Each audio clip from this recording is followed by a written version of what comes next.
Good morning, everybody. James here from The Candidate Coach. It's Thursday, 22nd of July. Hope you've had a great morning. I hope your job hunting has been successful so far. And I hope today, as we talk about cover letters, you're able to get out one or two things from this workshop today that is going to help you improve the way that you're submitting cover letters. As I said, my name's James.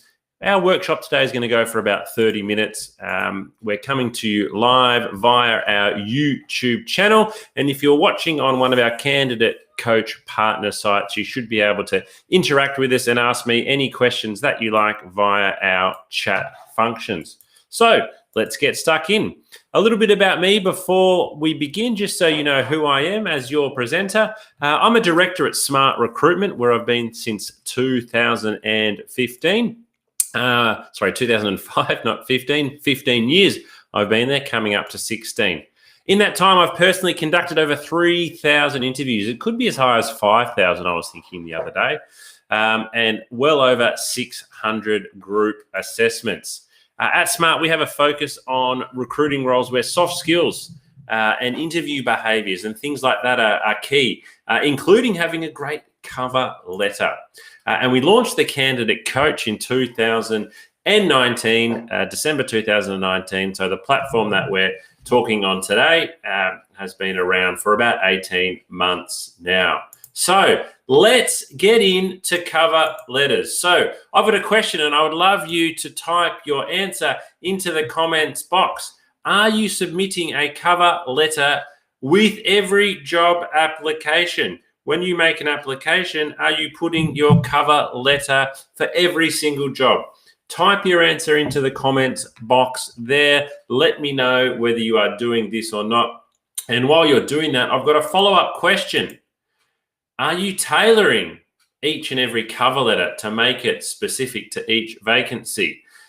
So again, yes, no, or sometimes. Are you spending time on each cover letter to really personalize it and make it specific for that one job? So we've got no, we've got only sometimes, we've got yes, we've got sometimes again. All right. Well, someone said, if I really want the job. That's a very interesting comment. If you don't really want the job, I guess my question to you is, why are you applying? Because we really need to be only applying for jobs we really, really want and putting in a lot of effort. So I want to run a scenario past you. This is Joanne. She is a recruiter. And during my presentation today, you might see me looking over here because that's my shared screen. So Joanne is a recruiter. She reads cover letters before she opens the resume. She reads cover letters before she opens the resume. So have a little bit of a think about the impact that makes on your application. If you don't have a cover letter, or your cover letter is really, really poor, Joanne may never even see your resume. Now, not all recruiters are like Joanne. But the problem you've got is you don't know when you're applying for a role whether you're applying to a recruiter like Joanne or not, who's going to read the resume before she reads the cover letter.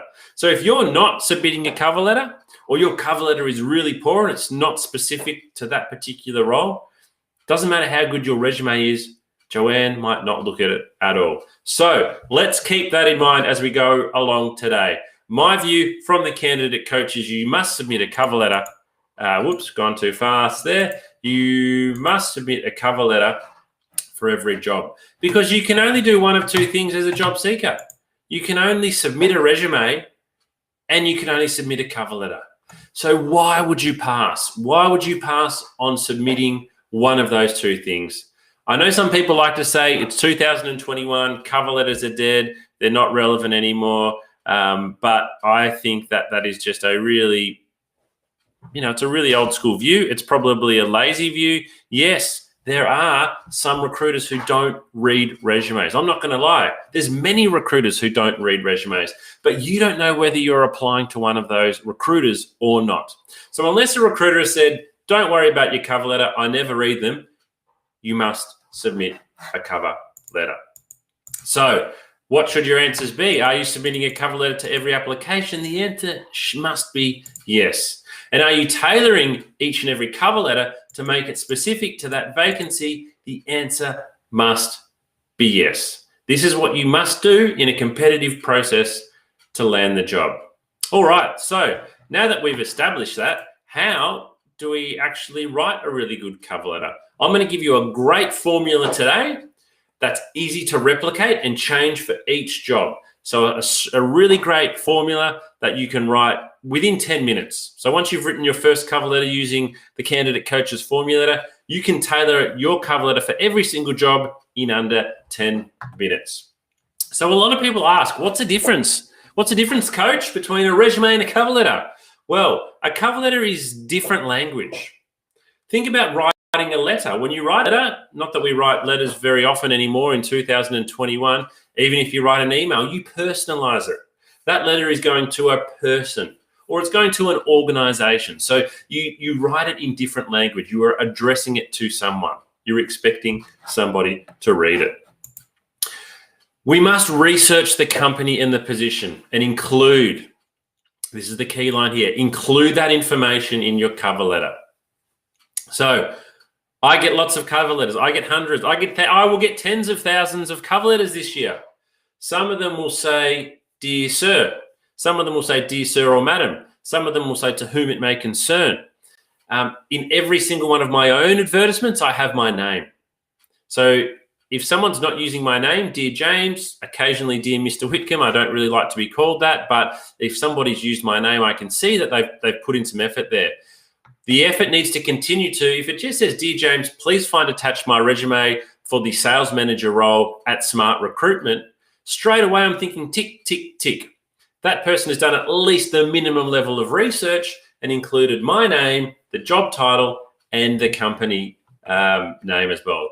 That's base level. That's absolute minimum that I would expect. It must be one page long. Doesn't need to be more than one page. The only reason your cover letter would be more than one page is if in the advertisement they have asked you to address a selection criteria that is quite lengthy. If the selection criteria is quite lengthy, that's okay to go over one page because you need to address that if it's been asked in the job advertisement. Proofread it multiple times. Spelling mistakes are pretty easy to pick up using Microsoft Word and other tools. You get that red wobbly line underneath that tells you it's a spelling mistake. Grammatical errors, though, come up all the time. So one thing I always do, if I'm writing an advertisement or if I'm writing something important where I don't want any errors at all, I read it out aloud. That helps, and I read it quite slowly. So I then go, oh, that doesn't sound right, or those words don't go right together. Or better still, ask somebody else to read it for you. That's also what I do with my work. I ask some of my colleagues to proof check, and 9 times out of 10, they find a mistake that I didn't know was there. So let's stop submitting the same cover letter for every vacancy. Every single job you apply for is different, even if they all have the same title. If you apply for 5 accounting jobs and all those jobs just say accountant as their job title, I bet once you read through the description in the advertisement, there are some differences there. So there needs to be some differences in your cover letter. And as I said on Tuesday's session, those of you who attended Tuesday's workshop, it's likewise with your resume. So stop submitting the same cover letter for every vacancy. It doesn't work. It works against you. If you are using the same cover letter for every job, you are decreasing your chances of getting that job. All right, so that's my impassioned plea to you. That's what I want you to do. Let me show you how you can do it. All right, a good cover letter looks like this. 4 paragraphs. 4, think the number 4. Very straightforward. 4 simple paragraphs, and I'm going to show you how to write them. So, paragraph 1, specifically address the role and the company that you are applying to. 2 sentences should be enough. Now, if you can get the person's name, as I said, put it at the top of the cover letter. I love getting a cover letter where it says, Dear James. However, I know that on a lot of advertisements, there might not be a person's name. So if there is not a person's name, you can write, Dear Hiring Manager, Dear Sir or Madam, to whom it may concern. You can write those types of things. What I would also encourage you to do, though, is if you are looking at an advertisement and there's no name there, There's nothing wrong with calling the organization and saying, hey, who can I address my cover letter to? Who should I really want to stand out, Mr. or Mrs. Receptionist. And that receptionist very often will tell you the name. Oh, okay, Samantha's looking after that role. Now, if Samantha gets 100 applications for the job and one person, you, has put Dear Samantha on the cover letter, Samantha's probably going to be like, hey, how did this person get my name? Every other candidate's put Dear Sir or Madam. So if you can get that person's name, that could be the one thing in your whole application that really helps you to stand out. So one call to reception, who should I address my cover letter to, could make all the difference. If you don't know the name though, that's okay. In this paragraph, it's simply, please find attached my resume for this job, whatever the job title is, with this company. Straight away, if I see that on the opening line, I know that the job seeker has put in some effort and they're not sending me the same cover letter that they spit out to every single role. Paragraph 2. So paragraph 1, that should only take you 1 minute. That's just putting in what you already know. Paragraph 2, we want to mention 2 or 3 things you know about the organization or the vacancy. So this here is where I like to see job seekers start to show, again, that they're putting in some effort into their application, that they really care about their application. So what 2 or 3 things could you mention here? Well, most of the time you've got the name of the organization. So you can Google, you can go onto their careers page, you can find some news about them online. So mention something you know about the organization and mention something that you know about the vacancy and include it. And I'm going to show you an example in a moment. Include it in the cover letter. So this paragraph here is just 2 or 3 things. Could be one thing you know about the company or one thing you know about the job. Paragraph 3, we're going to talk about you. So mention your skills and experience that are relevant to the position. So one of the biggest mistakes that candidates make with their cover letter is they talk about their skills, and their skills are the same on every single cover letter. Here I'm telling you, again, you can only mention 2 or 3 things on your cover letter. So you need to pick the 2 or 3 things that are most relevant to the advertisement. Don't tell me you've got a great typing speed if the advertisement is not asking about your typing speed. That is just a waste. But if the advertisement says you must have a strong typing speed, absolutely you want to mention that in your cover letter. So mention key skills that are relevant. They need to be relevant. And you'll only know what's relevant based on the advertisement here. Now, you might say, hey, it is quite similar from job to job. What they're asking for in terms of my industry, the skills are going to be very similar. That's fine. You don't need to change it for every job. But there's no point in mentioning a couple of key skills if the advertisement is asking for key skills in different areas. It's just a wasted opportunity for you. And then paragraph 4 is just a brief conclusion. I look forward to hearing back, something along those lines. So paragraph 1 and paragraph 4 should be very, very straightforward for you, because all we're doing is addressing the company and the job, and paragraph 4, it's a brief conclusion. Paragraph 2 and 3 is where you need to do the work. But again, once you've written your first cover letter, you are just interchanging details in and out here. So I think, and I'd love to hear your comments, do you think that this particular format is something that is easy for you to replicate? I'm going to give you a moment to take a screenshot before we move on. I'm going to show you an example, but if you've got your camera there or you want to write this down, I'm just going to leave that up on the screen there for a moment for you to take a screenshot, because this is the formula that I think anybody can easily replicate to make a great cover letter. So I'll just leave that up for a moment.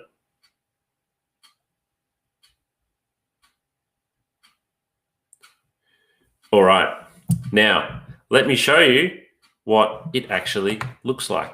So here's one I prepared earlier. Okay, hopefully you can see that. You might need to zoom in a little bit. So dear Rupert, okay, first of all, we've used the person's name. That's great. I'm writing to you as an enthusiastic applicant for the marketing coordinator with Duke Industries. So paragraph 1, we've mentioned the job and we've mentioned the company. Paragraph 2, this is where we're going to get into talking about what we know about the company. So I've long followed Duke Industries and was impressed to see them win an award at last month's National Marketing Awards. To be recognised for digital innovation is a great achievement. As a passionate marketing graduate, I've studied Duke Industries' graduate marketing program and am impressed with commitment to both technical and holistic learning. So we've got 4 or 5 lines there. It sounds like a really well written paragraph. It is, because I wrote it. But you can see here that the candidate is addressing what they know about the organization. And to me, that shows a really good interest in the organization. And guess what recruiters want to see? They don't want to see a cover letter from just anyone saying anything. They want to see a cover letter from a candidate who's really keen to work for them, who says, I've long followed, who can demonstrate they know a little bit about the organization. So if you can do that, it's fantastic. Then paragraph 3, we're now going to talk about you, or me. And this, again, this is a hypothetical cover letter. So completing my master's in marketing last year, I was given the opportunity as an intern in the marketing department at Rosenberg and Associates. This 12-month placement included 4 rotations. However, it was digital marketing that I enjoyed the most. I worked with several top-tier clients and gained great exposure. I was awarded Intern of the Year from a pool of 20. Now, you might not be able to write a paragraph there that highlights your skills quite as well as this one does, but it is easy for you to pick 2 or 3 things. Pick 2 or 3 skills, pick 2 or 3 parts of your educational background that are really relevant to the job. So as you can see in the first line here, this person is applying for a marketing coordinator role. And in paragraph 3, they've talked about they've got a master's in marketing and they've done a marketing internship recently. So it's being very, very specific. And then paragraph 4, I look forward to hearing back from you, basically. Kind regards in my name. So again, paragraph 1 and 4, very straightforward. Paragraph 1 and 4. Paragraphs 2 and 3 is where you do the work. That's where you do the work. And I do think that once you've done this one, a couple of times, you can do this in under 10 minutes for each cover letter. And I should mention, if you like this template, you can download it. It's available on your Candidate Coach website. So if you're watching our webinar today on one of our Candidate Coach platforms, go back to the resume or CV templates, and you'll see there's a cover letter template there. You can download this and put in your own details. Now, here's a different version. So this is the same cover letter in a different layout. So if you have a look where the text is, Dear Rupert, I'm writing to you, it's same text in that text component there on your screen. But I've sort of modernized the layout here. Used the name at the top, put a title there, graduate marketing coordinator, put contact details. I've included a photo on this template. And I've also included down that side there just a little bit of a profile. So the actual letter part is the same, but the layout and there's some extra information there. Again, this template is downloadable from our candidate coaching platform. Thank you to the person who says, I would love to work for Duke Industries. Unfortunately, I made it up. It's not a real company. Maybe one day it will be.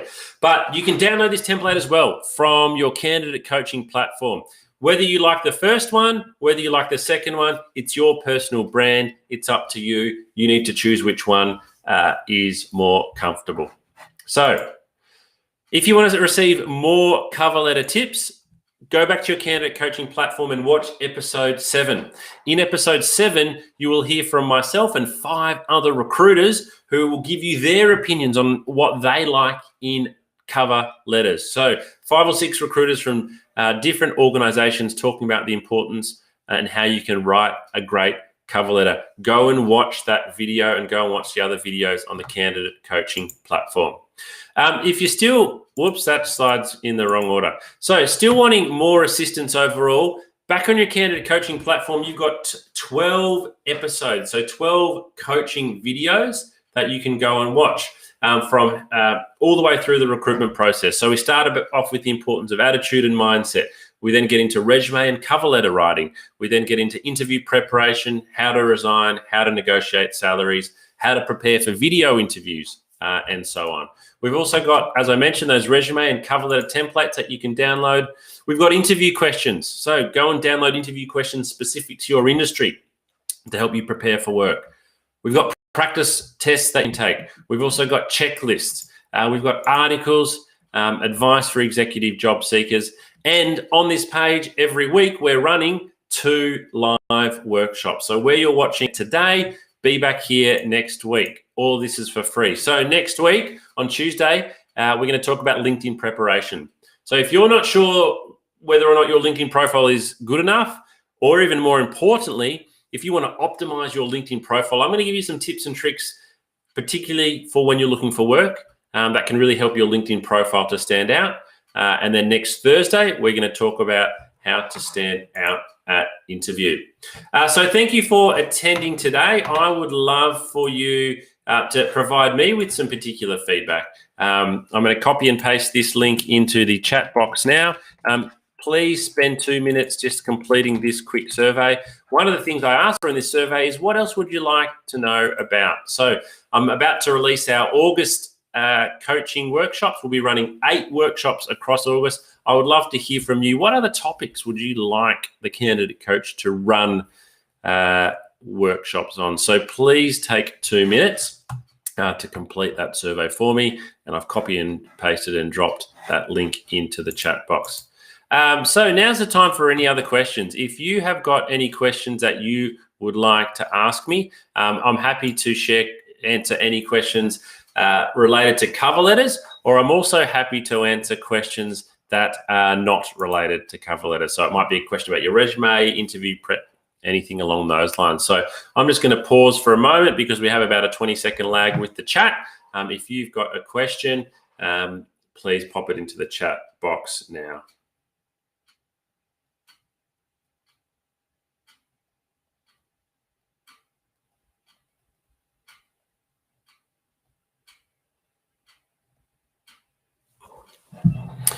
Alrighty, so one question's just come through. Should I include a photo? So very common question that we get at the Candidate Coach, both with resumes and with cover letters, is should I include a photo on my resume or a photo on my cover letter? My straightforward answer is very, very clearly, it is up to you. It is up to you. Your resume and your cover letter need to sell you. They need to promote you. It's your personal brand.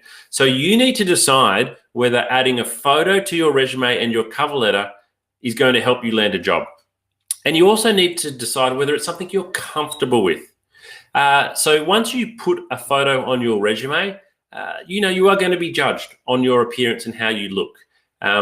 Everybody, including recruiters, have what we call unconscious bias. Once we've seen a photo of somebody, we can't help but make decisions on our feelings and views for that person. If you are going to include a photo, it needs to be a professional photo, a corporate headshot, and it needs, not something, from the backyard or with your friends or at a wedding, a smiling corporate headshot. So another question, how do you create a cover letter if the agency hasn't disclosed who the client or the industry? I see many ads posted that are still quite generic, but I still want to stand out. So how would I do that? That's a great question. Thank you to the person who has asked that on the chat function. What I would say here, and it's not an easy answer, but there's a couple of things you can do. And you will all have seen what this person has asked here. You find an ad, it's for a recruitment agency. It doesn't give you a lot of details. Some of the details you will know the job title. So use the job title at the recruitment agency. So in the least, you could say, dear hiring manager, please find attached my resume for the accounting role that you've advertised via the recruitment agency. So at a minimum, I would do that. I would also encourage you to actually call the recruitment agency and just say, hey, would you mind just telling me which industry this job's in? Because I'd like to address my cover letter to that. Now, they might say no, we can't tell you what industry it's in. And if they say no, you haven't lost anything. But if they say, hey, this is in the manufacturing industry, well, then all of a sudden you've got some information, you've got a little bit of intel that the other job seekers don't have.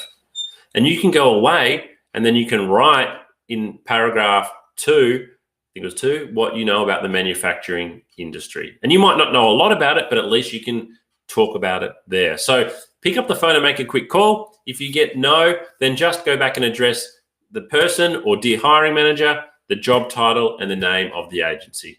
That's the most that you can do, but at least it's doing something. Thank you for those 2 questions that came through. I'm going to pause again just for a moment. If anybody else has got any questions, now is the time to answer it. If not, please do click on that survey link. It was great to have you all on the line today. And we'll be back here next week on Tuesday, where we're going to be talking about LinkedIn profiles. Enjoy the rest of the day. Good luck for those of you who are in Victoria, New South Wales, and Queensland like me with the lockdown. I hope it all goes well for you. And I look forward to seeing you online again next week. Bye-bye for now.